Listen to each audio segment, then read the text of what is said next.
Kesbang BPBD telah melakukan penyisiran apakah kemarin ada dampak yang terjadi. Tentunya ada dampak meskipun tidak terlalu besar, tapi apapun nanti akan ada pemulihan, seperti ada beberapa kaca yang pecah, kemudian palung atau galvalum.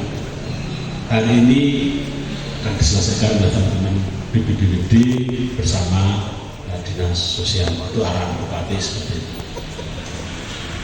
Kemudian juga dilakukan terima kasih kepada pemerintah Kapanewon Cangkringan, izin Pak Sekda.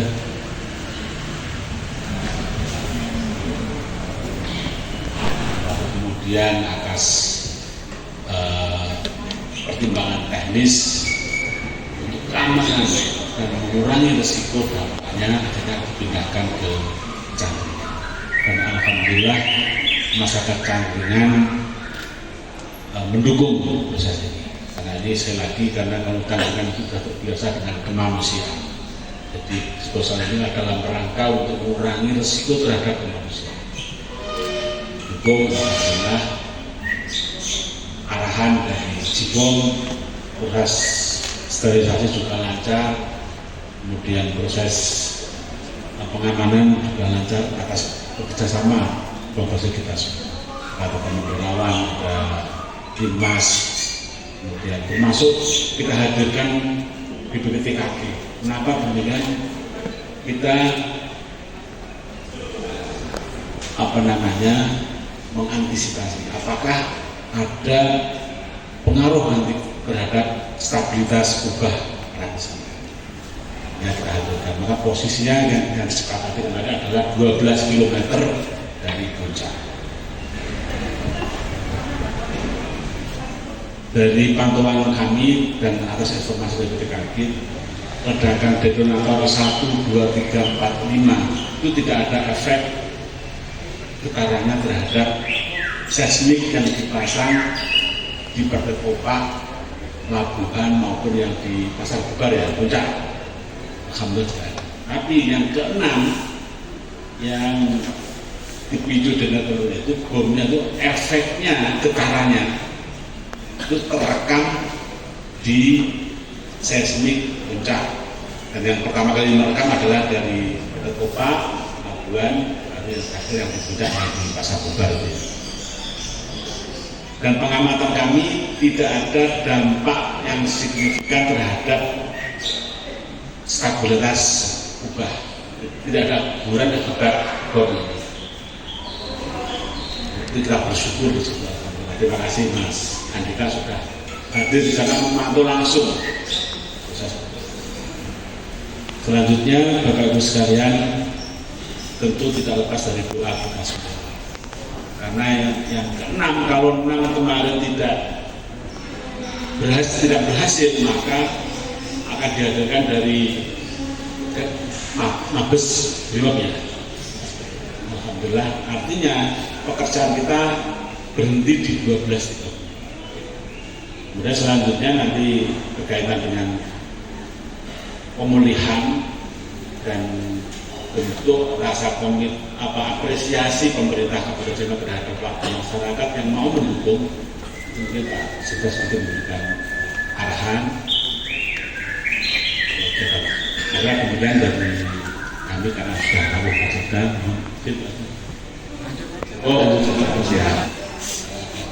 kemudian juga ada apresiasi, wujudnya apresiasi terhadap warga masyarakat. Nanti mungkin Pak Alat itu menyampaikan bersama dengan Mas. Kemudian data kerusakannya apa sudah ada di tangan beliau, tidak nanti beliau akan menyampaikan untuk kerusakan dan apakah hari ini sudah selesai. Mudah-mudahan arahan Pak Bupati dan Pak Wabub segera secepat mungkin dipulihkan. Hari ini mudah-mudahan nanti bisa dilaksanakan dengan lancar. Demikian, terima kasih. Ketika ini ada kerusakan maka perlu kemudian kita lakukan untuk pemulihan. Nah, berkaitan dengan data-data sampai dengan tadi malam memang kami berkoordinasi dengan Pak Newu, kemudian dengan Bapak Pak Lurah ada di 3 kelurahan yang terdekat, yaitu di Blagaharjo, Wukir Sari, dan Argomulyo. Nah, dari ketiga wilayah tersebut, karena ini yang radiusnya paling dekat dengan lokasi untuk pelaksanaan tersebut, maka data-data yang sampai dengan saat ini, dan ini tadi sudah final gitu dari lapangan, ada sebanyak 13 rumah warga yang terdampak dari getaran. Itu terdiri dari 11 warga di Padukuhan Pesangan Blagaharjo, Tangkringan, kemudian 1 warga dari Padukuhan Banjarsari, kemudian 1 lagi dari Wukir Sari. Gitu. Nah, kerusakannya sebetulnya tidak terlalu besar. Jadi ada yang misalnya masjid itu karena ketiban, kejatuhan serpihan itu galvalumnya itu penyok 1 misalnya gitu. Kemudian juga ada genteng yang rusak, ada 2, yang terbanyak itu kurang lebih 1 rumah itu 10 genteng. Sehingga total untuk yang ini sudah kita update, untuk pohon itu ada 7 batang, 1 agak besar, kemudian yang 6 kecil. Kemudian genteng pecah dari 13 rumah tersebut itu sekitar 32 buah genteng gitu. Jadi kemudian galvalum rusak ada 2, itu yang 1 tadi di masjid. Kemudian kaca jendela ini ada 4 buah, itu yang rumah yang terdekat dari lokasi karena mungkin yang getaran gitu ya. Itu tapi jendelanya sebetulnya jendela semacam lampu, jadi tidak terlalu besar-besar. Kemudian ada tembok yang garis itu 1 rumah.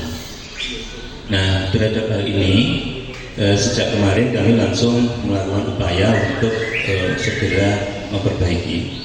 Kemudian hari ini kami sesuai dengan perintah dari Bapak Polri dan Pak Sekda, hari ini akan kami selesaikan bersama dengan Kelurahan untuk mengembalikan posisi dari kerusakan-kerusakan diberikan tadi yang kita pulihkan sesuai dengan kemampuan kami dan aturan-aturan kami, karena memang ini dalam kondisi darurat, bukan bencana yang tiba-tiba, tetapi itu kan situasinya darurat yang untuk mengatasi persoalan yang kita antisipasi jangan malah menjadi persoalan besar.